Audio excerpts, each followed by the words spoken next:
My name is Joette Kunse. I've lived here in Clarkston for, let me think, 60 years. Almost 60 years in March. Almost 60 years. But I grew up in California, and I was the daughter of a World War I veteran, if you can believe that. He was old, and he was older when my parents had me. But he was a big VFW person and the commander. He wanted to join World War II, but he was, I don't know, 41, something like that. They were not into taking him. And but anyway, I had two grandmas that came from Texas, and so I always was interested in history, and because they would tell great stories. And my dad, being older, my grandmother was born in 1867. She was a baby boomer of the Civil War. Her mother was a widow of a Civil War veteran, and the man she married was a soldier in the Civil War. They were all friends. So that's kind of where I got my history. And about 10 years ago, I found out I had somebody in the Revolutionary War. And so then I'm like, I'm in the Daughters of the American Revolution. You have to prove that you have this relative. And it took me about 5 years, but I proved it. And so he was in the militia. He was not necessarily, he was just a private. And we're going to talk about the militia in a few minutes. But so that's kind of where my history. I was a teacher in Clarkston schools for a while, and I was also a principal in Genesee County in Lakeville schools. So anyway, I guess my talk is on here. I don't know, but we're going to just get started. This is this year, 1775, is the 250th birthday of the Army, the Navy, and on November 10th is the Marines. I'm trying to get here.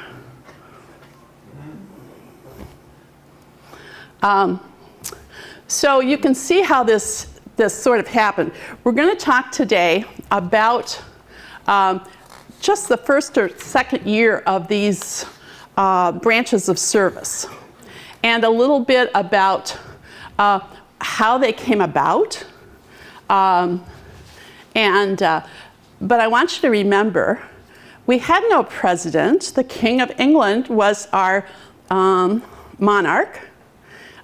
We had no government because we were under Parliament in England in 1775. And so part of this was, I mean, this is an amazing thing, or I think it's an amazing thing, how we got to where we got. It's amazing that the American, or the colonist Army, Navy, and Marines were able to pull this off, and we live in a free country. So ever since the colonists landed in Jamestown in Massachusetts, they had a militia. And you kind of think of that as a National Guard. I mean, they were just townspeople, storekeepers, mostly farmers, maybe the minister, a doctor if they had one. And they were used to fight against Indians, mostly Indians. And it was mostly because the colonists wanted more land, and the Indians looked at land as everybody's land. And so that became a huge fight for many, many years, 200 years practically. Massachusetts colony actually had a war with the Indians called the King Philip's War. And the British soldiers did help them. They had some British soldiers there. But it was basically the local militia. These militias were raised by local politicians and or important men of the community. Doesn't mean they were good shooters, doesn't mean they knew anything about the military, but they would say, I need 20 men, I need 50 men. And they would kind of practice every so often, and marching and shooting a little bit, you know, bullets or cost money, so who's going to pay for that? But there was no money for that. There was just things that you did as civic pride. And they had full-time jobs. So now we're getting into this Revolutionary War era. Well, you don't get into the war, you don't get into a war tomorrow without having problems for a few years. And you can see that with the wars of, say, World War II. You know, I think it was Hitler invaded Poland in 1939. We didn't get it until 1941. So it takes a while for people to get kind of stirred up about things. Well, it started with the French and Indian War. France and the Indians against the British. And the British had sent 10,000 troops to the colonies. And we won. The Americans, the colonists, and the British beat the French and the Indians. But it costs money. It costs money to pay the British soldiers. And in Britain, they thought, well, those colonists, they need to pay up a little bit. And at the time, we were paying about 1/20 of what the British were paying. So it might be true. So they started taxing the colonies. Well, they didn't really ask the colonial legislatures. Almost everyone had one. Every colony had a legislature. And they had a British governor, but they had a colonist legislature. So the legislatures were like, oh, what do you mean we need to pay taxes? So they started something called the Sons of Liberty, especially in Boston and Massachusetts colony. It was a big colony. But they were all over. There were certain places they were all over. And they were the rabble rousers. Remember, we were the rebels, not the good guys, the rebels.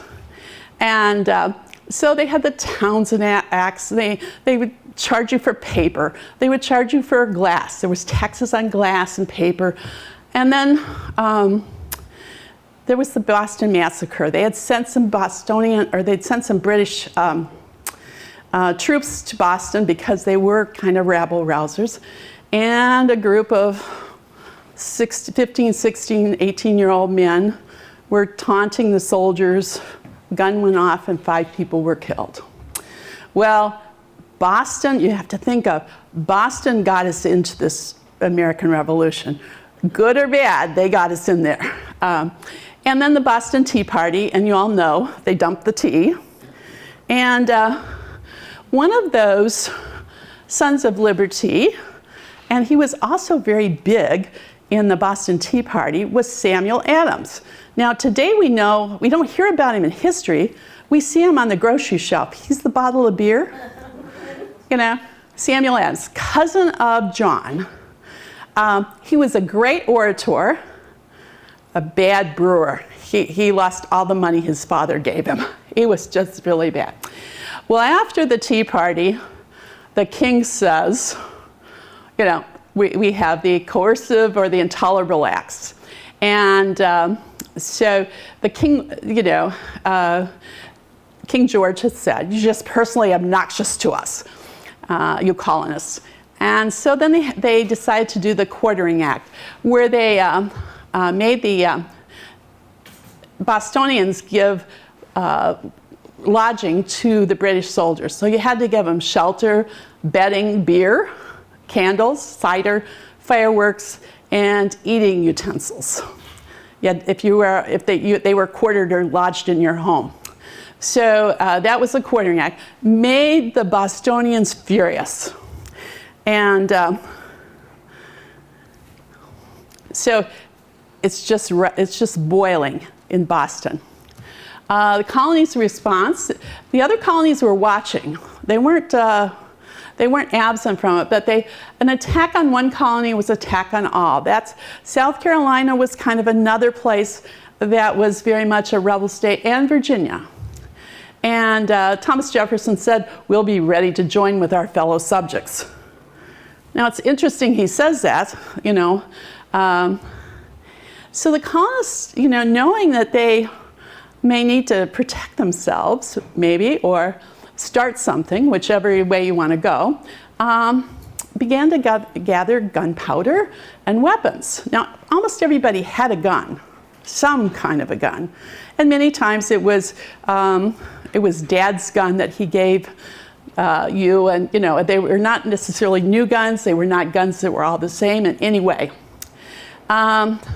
Now we're in 1775, so we're in this year. In Lexington, Massachusetts, you've all heard about the ride of Paul Revere and William Dawes. Actually, Paul Revere was on a boat. Dawes was on the horse. But that was just the way it came. And they were especially, one of the reasons the alarm was sounded was because the British were coming, but they were coming to get John Hancock and Sam Adams. They were really after them. The rest of you people, you know, we can maybe forgive you, but not those two. So they sounded the alarm in Lexington, and the farmers and the merchants knew that they had to come out. So we're in April 19th, 1775. And the British believed they had gunpowder too. They had heard things, you know, you can't keep a secret. And so the British commander, when they got to Lexington, said, you know, lay down your arms, you damn rebels. They were not happy with them.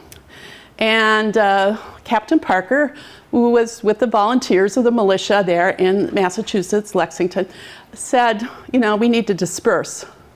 But when you have a lot of guns, somebody shot, whether it was, you know, everybody has an idea of who it was. Was it the colonists or was it the British? But once one person shot, somebody shot back. So that's how that occurred. And there were about 100 Minutemen. They were militia, but they were called Minutemen because they could be ready in a minute. We're in Lexington. But by the time they got to Concord, there was like 16,000 Minutemen. So it was not necessarily the fairest of fights, but the first shots of the American Revolution were fired. But you got to remember, there's no military, there's no government, there was no president. We weren't a country. We were colonies, 13 of them. Now, a month later, we have the Battle of Bunker Hill. We still have nothing. George Washington, he is in Philadelphia.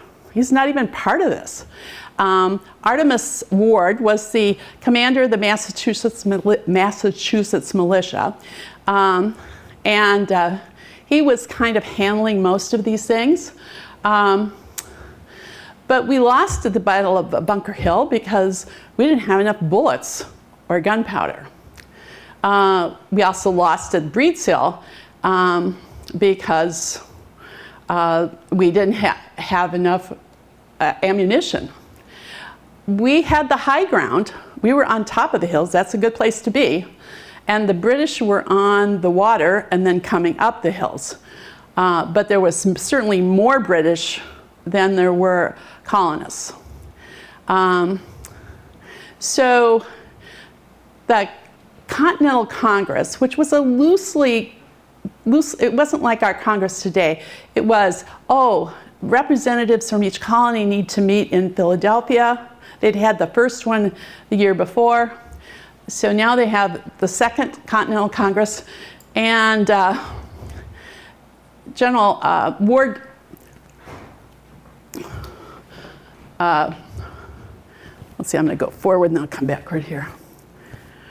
Sent a note to them, and I just give it to you because it's such flowery language, I guess.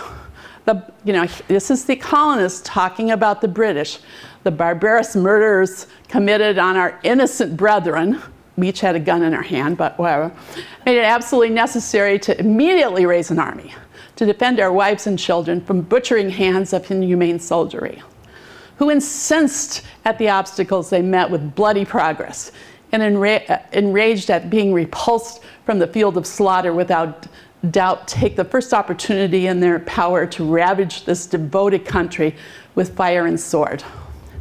Now, he wasn't well necessarily, but I do want to, this is the Battle of Breed's Hill, and I do want to point out a few things. When those guns go off, there's a lot of smoke. It's not like today where you'd see a little fire. There's a lot of smoke. Well, just think about 50 people firing at each other. What can you see? It was really, kind of a sad thing. The good thing about it was the British always wore red coats. So they were called the Red Coats. And so you could always kind of see them. But this lack of central government, the Congress was running everything. It's all the people you know, Benjamin Franklin, George Washington was there at the time, Patrick Lee, all of these people were the people who were running the Congress. But if you can imagine, there were at least 56 to 75 people trying to make a decision, very difficult. So they had one group in the Congress that wanted to reconcile with Great Britain. So they sent something called the Olive Branch Petition. He refused to even receive it, King George. I don't want to hear from him.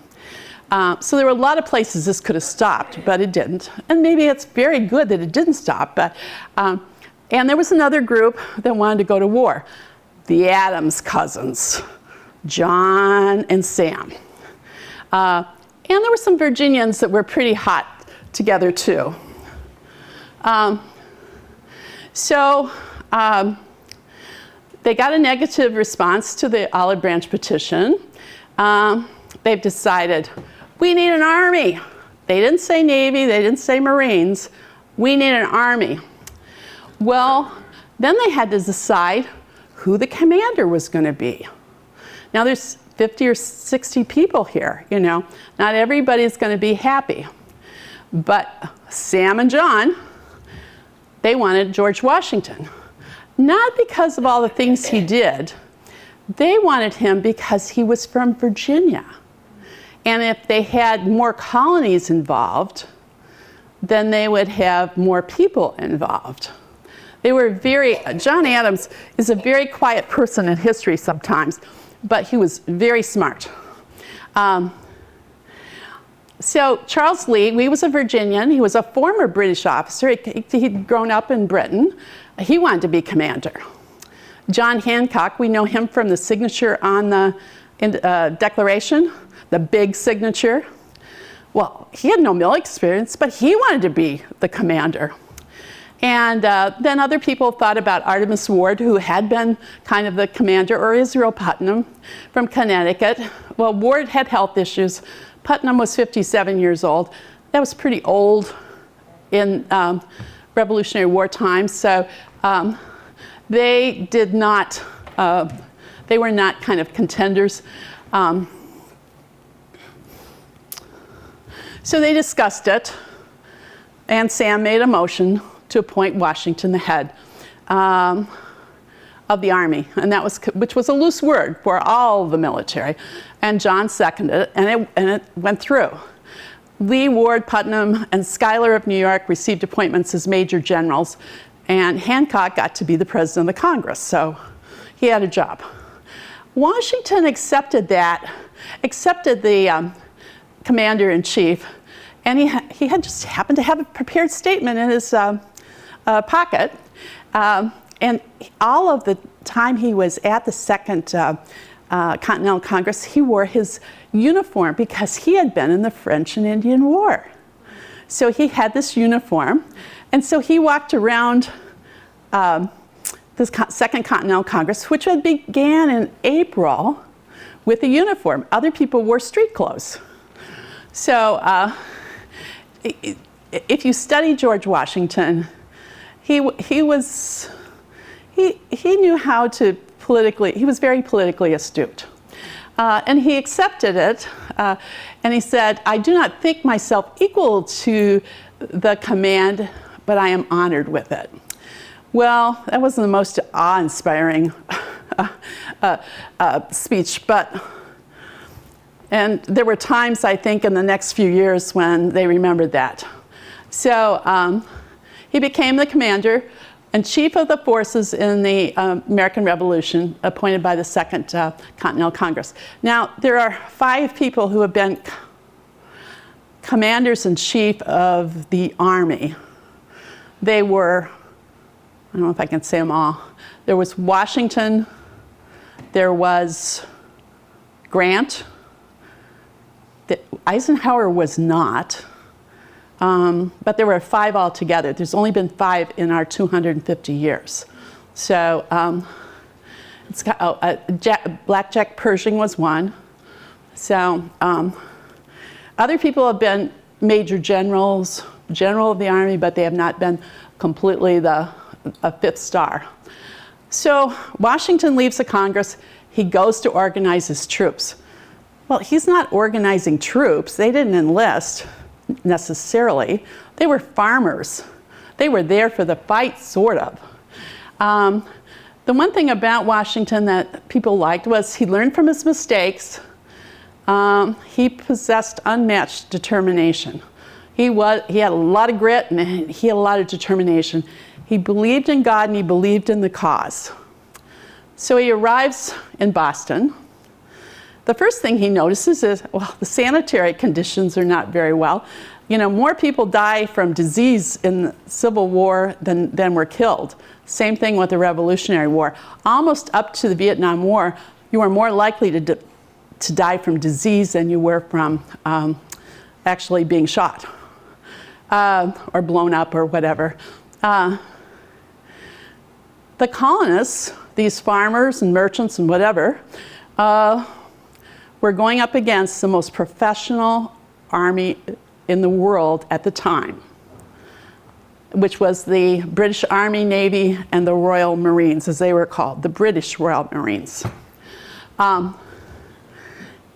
So this is what they had to do. This is the Army. So his first order says you work from 4 a.m. to 11 a.m. every day. You build earthworks of dirt, stone, and wood.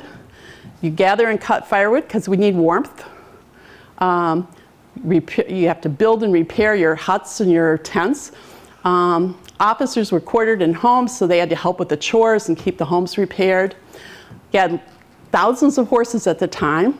Stand guard, build some small ships. There were artillery crews, mount the cannons, clean them, maintain them. They had to sew their uniforms. There was some drill, and they had to maneuver bayonets because if you're a farmer, you don't usually have a bayonet. And there was a lot of hand-to-hand combat in the Army, and so you had to learn, I mean, you were killing people with the bayonet. There was 1 cook for every 12 men, building barns, slaughter the cattle because you had to have food, fish for food, and basically keep those soldiers busy, or they would go home. In leisure time, they could play lacrosse, or cards, or wrestling. If you were in New England, they ice skated, and there was some shooting contests, and there was a considerable amount of drinking. And you got to think about drinking. The water was not real pure back then, so almost better to drink beer or something that had been heated versus water. So there were 2 kinds of soldiers, the Continental Army, and you signed up for 3 years, and the state militia, kind of like the Guard. You stayed home, and when there was a need for you, they would call your militia company, and you would go. And you might fight for a month, and then you might go home. So it was a very different time. So this is what you were paid, and that was the start of the Revolutionary War. They got a little more money as it went on. But nobody was printing money. There was no government. So it was continental bucks, is what it was called. There was no central government. You know, you just have to remember that. So lots of soldiers received the IOUs. I owe you. And when I get money, I will pay you. There was lots of inflation at that time, so things cost a lot. You know, a $5 bill might be a $3, you know, be worth $3. So they started, the colonies started to promise bounty lands. Now, they didn't own these, the British owned them. You know, and you read some of this, you're like, how could they be doing that? And so territories, I'll show you a map in a minute, but everything kind of west of, well, even western Pennsylvania became bounty lands. Well, land was a big deal for these farmers. Everybody needed it for your kids. You can't have 12 kids and live on the same farm that you were born on. You had to have more land. So bounty land was a little bit of a piece of it. So there were a lot of mutinies in the American Revolution. At like 20 to 25%. I mean, that's a lot. They'll say, Washington never knew how many people were in his army. He never really knew. And the reason for desertion and mutinies were, well, they didn't have a lot of food or supplies. A colonist soldier might have 60 bullets, where a British soldier may have 200. I mean, that's what we were against. I mean, what we were fighting against. You didn't know if you were going to get paid, and there was harsh discipline because they didn't want you to leave.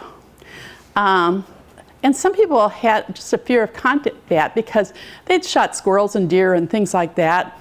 They probably had shot an Indian, but they had never really shot in anger as much as they were doing now. And then we had young people in the Army, 15, 16, homesickness. So all of those things were a part of this, trying to get this army together. So when they deserted, what did they do? Well, it kind of depended on the timing. If they were going to battle, they were a little bit easier on deserters because they'd find them if they found them and bring them back. But on the other hand, if they were just sitting around in the winter, it might be different. You could be hanged or a firing squad, but all the troops had to watch. They were modeling discipline. Believe me, George Washington believed in that. I mean, you know, we think of him as a kind gentleman person. He was, but he was also a soldier. And you know, you could be killed if you deserted, and he wanted people to know that. If you were imprisoned, there was really no way to imprison the soldiers. They couldn't hardly feed the troops, let alone a deserter. So you could be flogged, 100 lashes in the Army manual, but it had to be out in public. And and they had bounty hunters, just like they had at the time had bounty hunters for slaves. They had little ads in the paper, and they described them. You know, he's 5'7". He's well, they were all male, so that wasn't an issue. But you know, maybe he had blue eyes and brown hair, something like that. And the bounty was $2 or $4, whatever it was, because money was kind of irrelevant to some degree. But there were people who made a living doing that. So they're in Boston. They were in Dorchester Heights. They had the high ground. Boston had 17,000 people. The two big cities in the American Revolution were Boston and Philadelphia.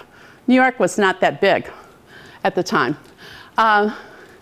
So good to have the high ground, even if you didn't have too many bullets. So the British were in their boats primarily, or in downtown Boston. The siege of Boston lasted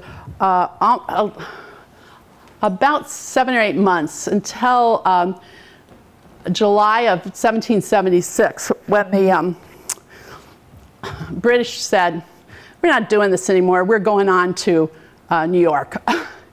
And so there was not a lot of fighting. There was skirmishes in Boston, but not a lot of fighting. So in New York, now we're in July of 1776, July 2nd, is when they left. Washington had so many retreats. I mean, if you read anything about him, he retreated so many times. It was really, really bad. He did not have, the army did not become a fighting force until 77, when they had Baron Frederick von Steuben, a Prussian officer, come.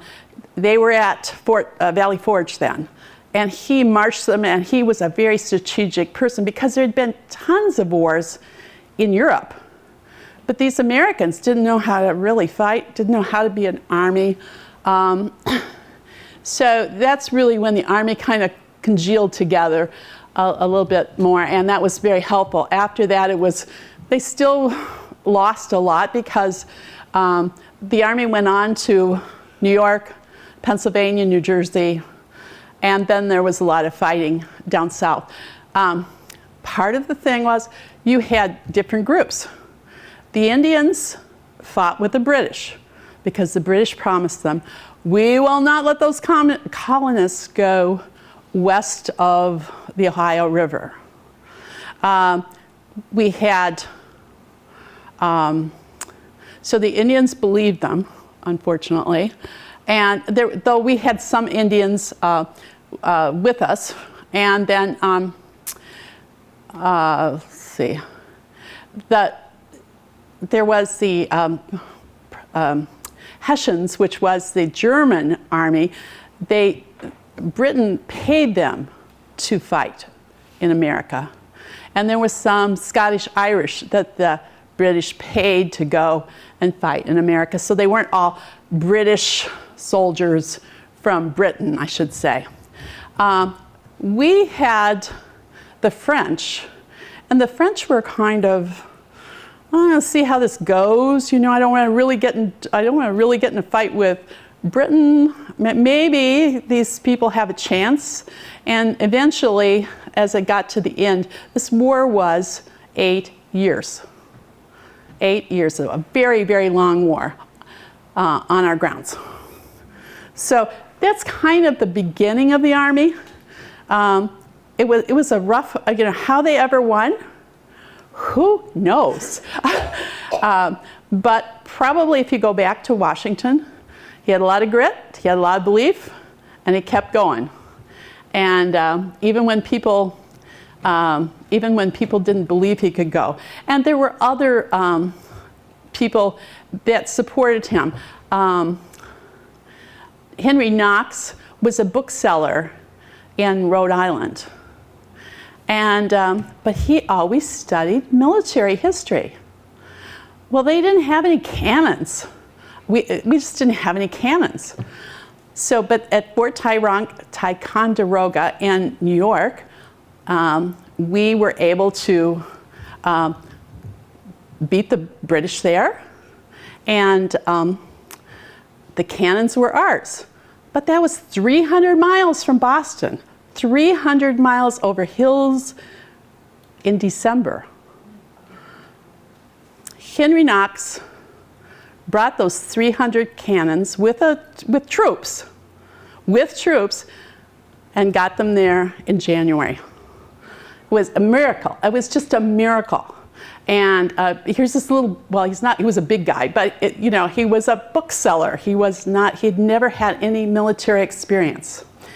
And over, as we go through this, there were those people who believed in freedom and would do anything for it. They risked their lives. And the big thing I think that take away is it was enlisted people who won the war, because they kept going. They believed enough in their in the cause as well as in the people they fought with. So that's kind of the Army. You know, the Army's done wonderful things for the last 250 years, but this is how they got started, and that's kind of where we're going here. So here's the Continental Navy, and they were formed a little bit later. Now, I believe that the Army, Navy, and Marines were all started kind of on the model of the British, because that's what the colonists knew. You use what you've got, you change it to fit what you've got, but you start with what you've got. So if you look here, this was a map during the American Revolution of the United States. The United States was the kind of orangey, pinkish orange, the dark pinkish orange. You can see that, say, the state of Georgia is about half of what Georgia is today. Maine was not a colony, nor was Vermont.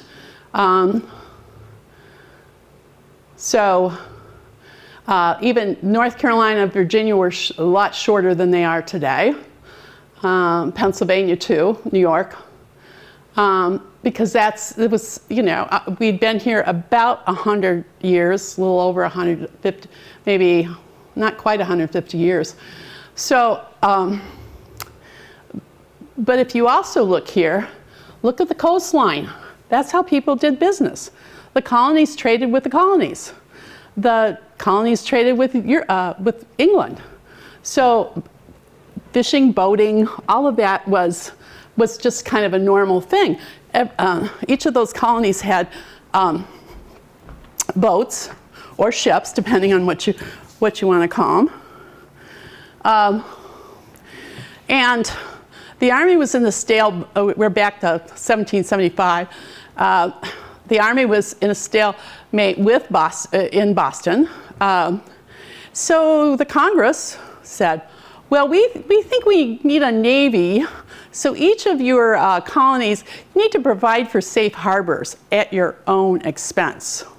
Now, taxes from Virginia to Virginians was a lot easier than the Second Continental Congress trying to tax other colonies. So that's kind of how that happened. The colonies had these merchant ships, and so they decided in October that they would authorize the creation of the Navy and that they would build some ships. Well, then they thought about it again and said, we don't have time. So what they decided to do was to refit some merchant ships to military ships. They had a Navy committee, 7 people, but 2 people were key to this. John Adams, and he knew what he wanted, and Stephen Hopkins. Stephen Hopkins was a signer of the Declaration of Independence. He was from Rhode Island. He was well respected, and he had a brother, Essex. So Congress was going on to build, they were going to build these ships, and they realized about time. So they refitted these 5 ships. The Alfred was the biggest, and Columbus, Cabot, Andrea Doria, and Providence. Well, Essex had been a captain, but with a brother on the Navy committee, he became the fleet commander. So at least he had a little experience, but he also had a little bit of brotherly support. And some of you will recognize the name John Paul Jones. He was a lieutenant on the Alfred to begin with, but then he was given a command of the Providence later on. And we'll talk about him. So Essex, he had been a privateer, and he'd actually been in the slave trade, and he had a very bad experience of bringing, I think, 190 slaves from Africa to America, but 90 of them died. And he kind of rethought that slave trade. And his brother, this is a side piece, his brother Stephen, who who knew it, but does anybody know Paul Tungate and his wife? Okay, well, they live here in Clarkston, lived here for a long time. Paul used to be the athletic director for Clarkston High School. He's in his 80s, but now, Ann, his wife, is a relative of Stephen Hopkins. We have, I know of two relatives of signers of the Declaration of Independence that live right here in Clarkston. Kind of interesting. Anyway, kind of tells a little bit of story about Essex. This was the flag that flew on the Navy in 1776, which was the first time the Navy really got out with ships. It looks a lot like the British flag, but it's got the 13 stripes on it. It was called the Grand Union flag. And later it changed, obviously, but that was the flag. It's just kind of interesting to see it. So privateering. I never really knew what that word meant, but, in kind of reading about it, privateering is sort of like legal piracy. Basically, if you were a country, or you could go against another country and their ships and hijack them, shall we say, and take their merchandise or whatever they were transporting, and just call it part of war. The Dutch were really good at this. I'd read this before. The Dutch were really good at this. I think the nice little Dutch people, but they were great captains. So if you were a privateer, you had a letter of marque, and so it was a license that said you could attack a specific enemy. Well, a pirate, he attacked who he wanted to, So it was just kind of a legal piracy.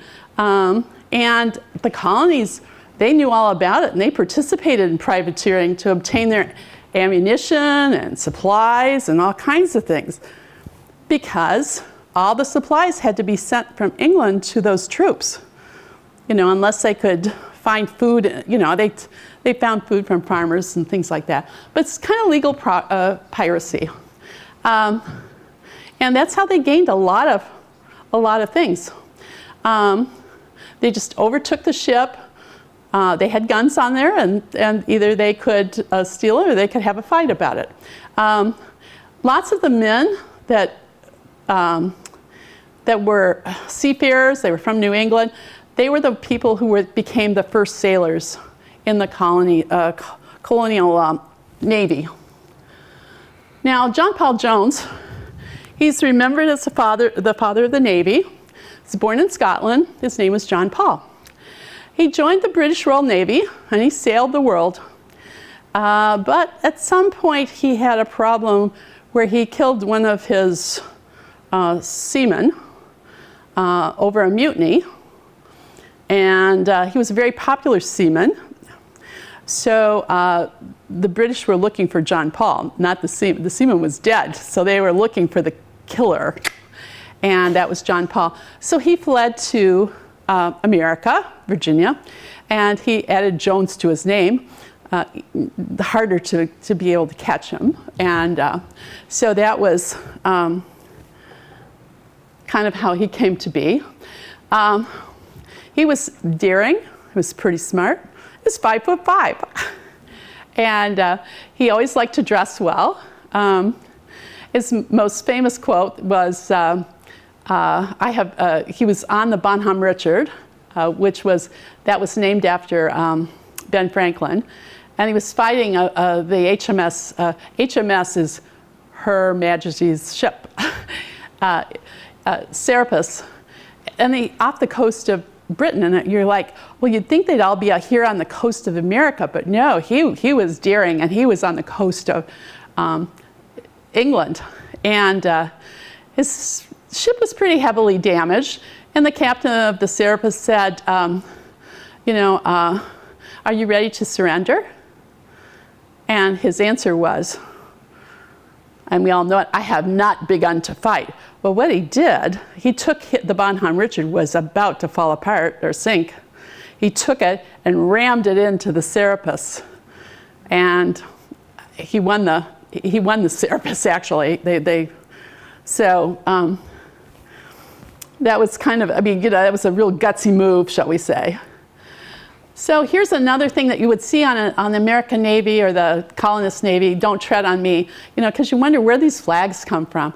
Well, Christopher Gadsden from South Carolina, it's called the Gadsden flag.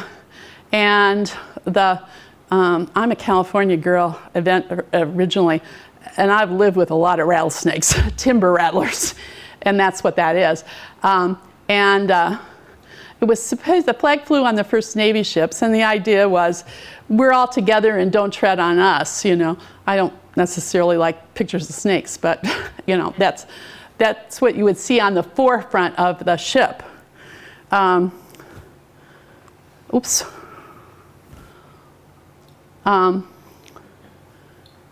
Okay, sorry about that.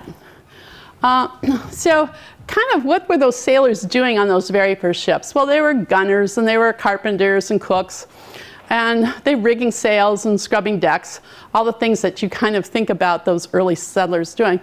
It was hard to be a sailor. I mean, you lived in pretty cramped quarters. You had pretty poor food, and it was pretty difficult living conditions on board. And your rations were pretty much salt pork and biscuits because, you know, no refrigeration in those days. So the Second Continental Congress voted to build 13 vessels in 1776. And they had, you know, 18 vessels. It says, 13, I'm sorry. And so that, you know, they'd have 32 guns, but they'd be side by side to balance out. And, but in 1776, the colonists had 27 ships and the British had 270. So, you know, it was not necessarily the fairest of fights. But it's how you use them, I guess, is the thing. This is the Bonhomme Richard. And you can see the flag, the grand flag. And it had 220 men and officers. And it was captured by the British in 1778. But it was there from 1775 on, or November of 1775. So here's the Marines. Now they weren't called the Royal Marines belonged to Britain. The Continental Marines belonged to America, or the colonists. Samuel Nicholas was the first captain.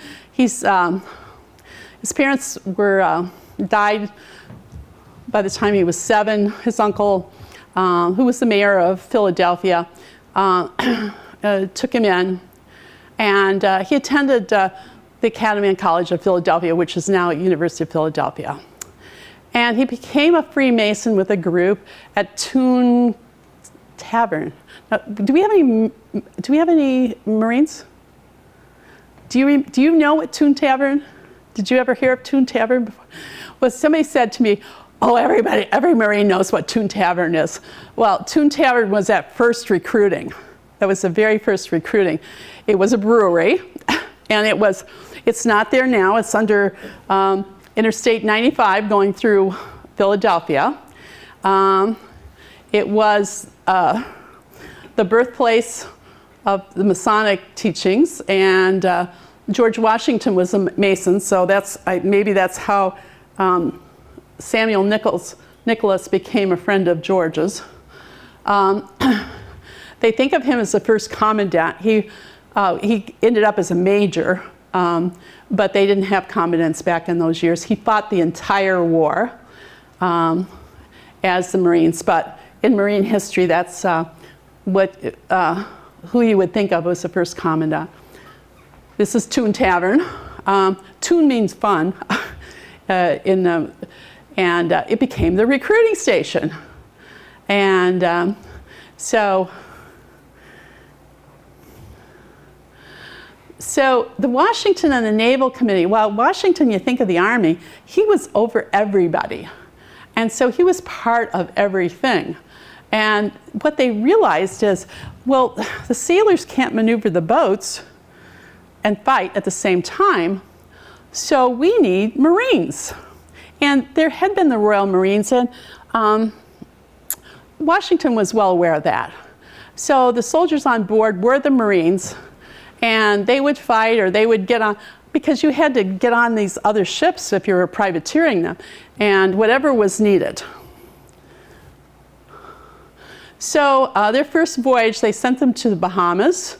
The idea was, well, we need you to, Bahamas was a British island at the time, and we need you to, we need guns and ammunition, and we know there's some there.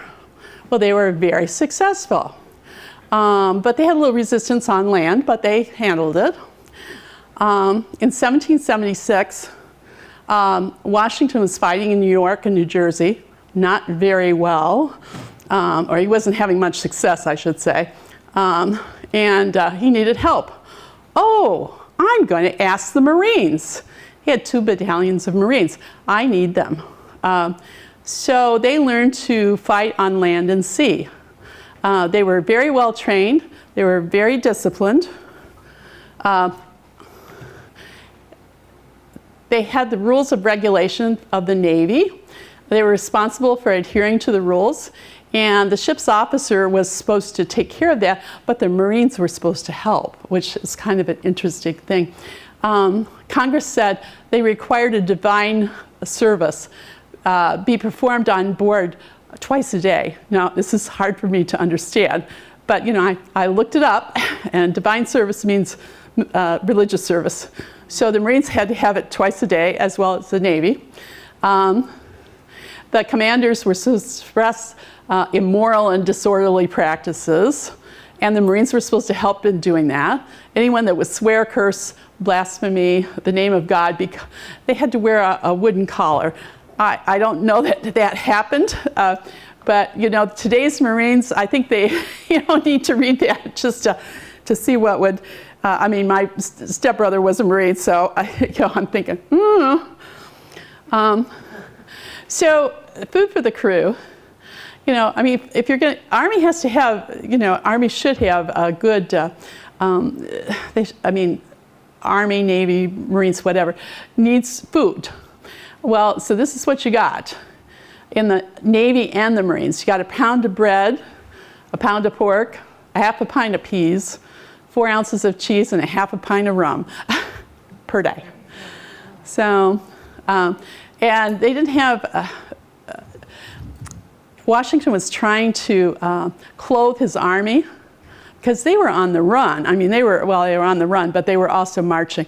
And so the Marines were told, you know, you need to bring your own, or you can take anything that you capture after people you capture. You can take their clothes. So this was their pay scale. It's interesting that the fife and drummers got about $1.30 more than the privates, when the privates were really the people who were risking their lives a little more. And you can see the Marines didn't get quite what the Navy got, but just kind of interesting.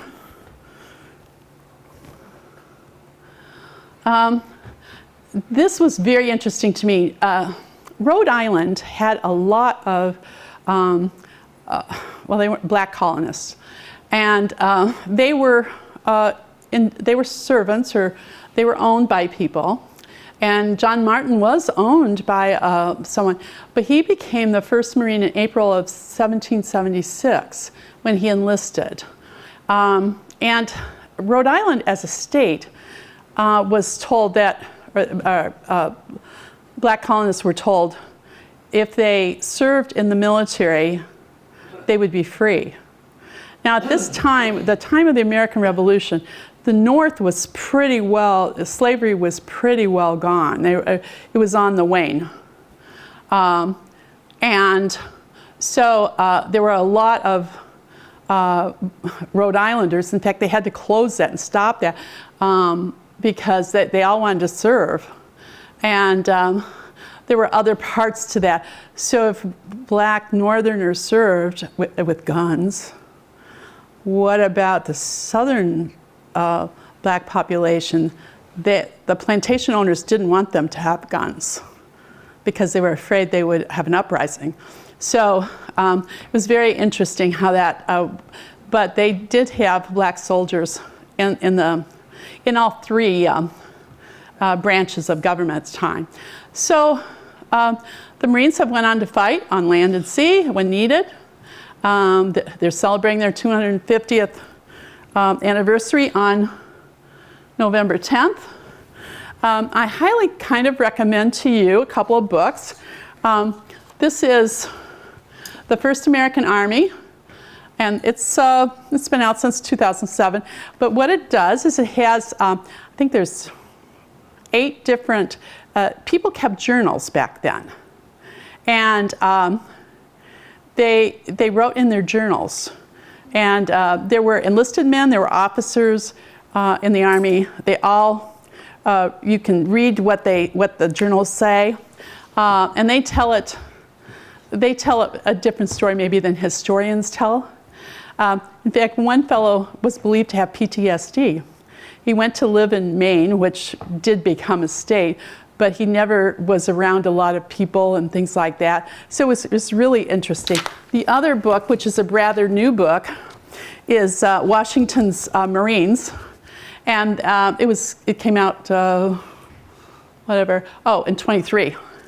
And it goes through the problem with it is not just the Marines, it's the whole American Revolution.